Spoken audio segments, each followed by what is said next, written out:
convite, na verdade, veio pelo vice-presidente da República. Ele teve um jantar que foi oferecido a ele pela Embaixada do Cazaquistão em Brasília. E foi, então, perguntado a ele a indicação de uma pessoa que pudesse, em São Paulo, exercer essa posição. Eu fiquei realmente muito lisonjeado de ter sido lembrado, né? E daí iniciou uma conversação, eu fiz uma visita à embaixada, conheci o embaixador, nós começamos a desenvolver alguns planos, a ideia do que seria o trabalho, e aí efetivamente eu percebi a importância e a potencialidade desse trabalho, sem que ele, na verdade, tornasse uma sinergia das outras atividades que eu tenho, que isso pudesse ser um facilitador os meus outros compromissos, e aceitei com muita alegria. O consulado honorário tem como objetivo principal fomentar as relações comerciais entre os dois países. Quais são as suas expectativas? Nós temos um momento especial por causa dos 30 anos de comemoração das relações diplomáticas entre o Brasil e o Cazaquistão.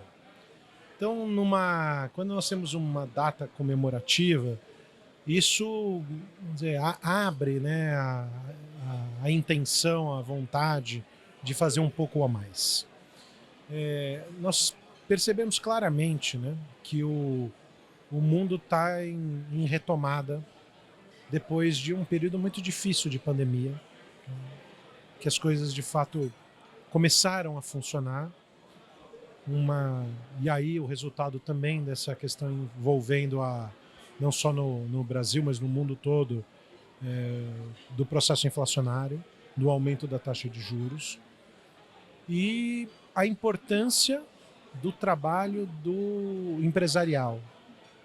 Porque não dá para viver sem você ter uma atividade empresarial, porque é a atividade empresarial que dá empregos, ela que de fato movimenta e desenvolve a sociedade.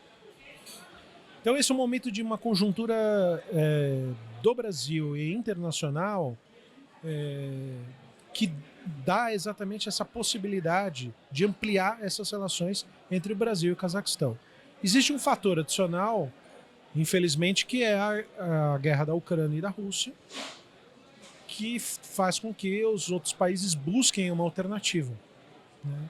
E o Cazaquistão tem se apresentado como uma alternativa, mas mais do que isso, uma alternativa extremamente interessante.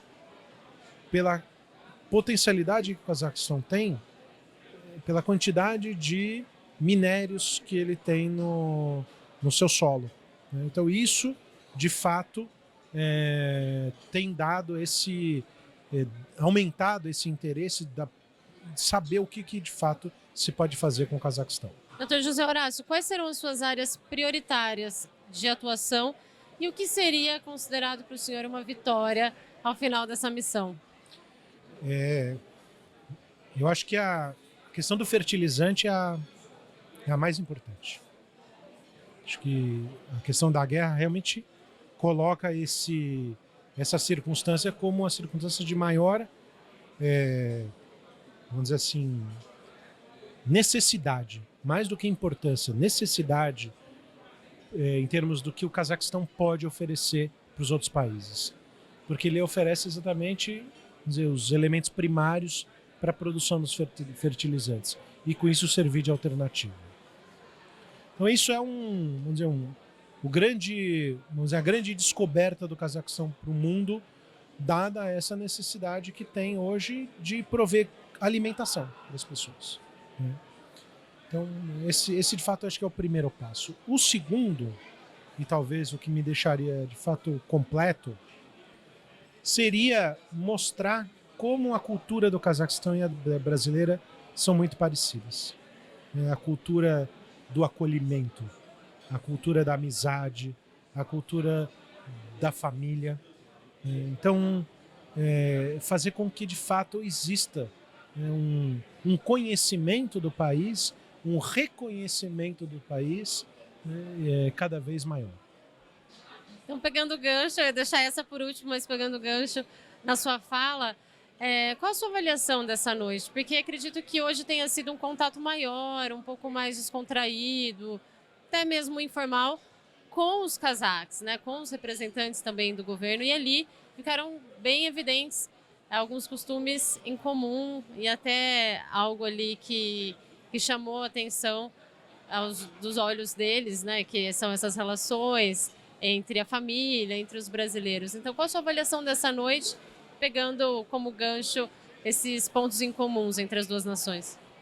Bom, essa avaliação ela tem duas óticas, né? Uma pessoal e uma institucional, né? Do ponto de vista pessoal, foi extremamente emocionante, né? Porque eu consegui reunir pessoas que representam para mim, ao longo aí desses 30 anos de atividade profissional, pessoas que de fato são muito especiais, né? Que fizeram a diferença na minha vida e caminham junto comigo. Independente da minha família, claro, a família para mim de fato em primeiro lugar, mas os amigos todos que estavam presentes.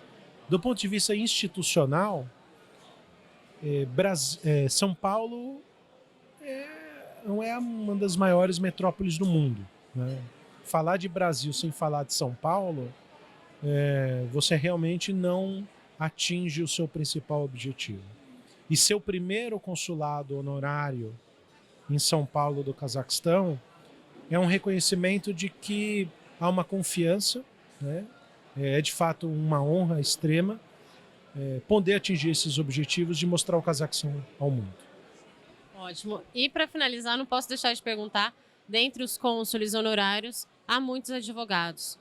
Como que a profissão pode contribuir para fortalecer as relações estrangeiras entre os países? Olha, isso é uma questão interessante, que até fiz algumas reflexões no passado. Se você pegar a história do Brasil, mas não é só do Brasil, mas particularmente a do Brasil, e pegar a biografia dos presidentes da República, você vai ver assim, que a enormidade deles eram formados em direito. É uma profissão que vamos dizer, a diplomacia ela faz parte da profissão. Porque você, ao representar o interesse de um cliente, você atua muitas vezes diplomaticamente, mesmo perante um litígio, que faz parte inclusive da estratégia para você atingir o seu objetivo. Isso não é ensinado de forma muito, vamos dizer assim, organizada, com metodologia numa faculdade, mas é íncito à profissão. O bom advogado é um bom diplomata. Então, talvez isso explique por que também muitos advogados acabam caminhando também para as carreiras diplomáticas ou essas honorárias, né, de consulado, que é uma coisa, vamos dizer, que está dentro do nosso coração, do nosso modo de agir.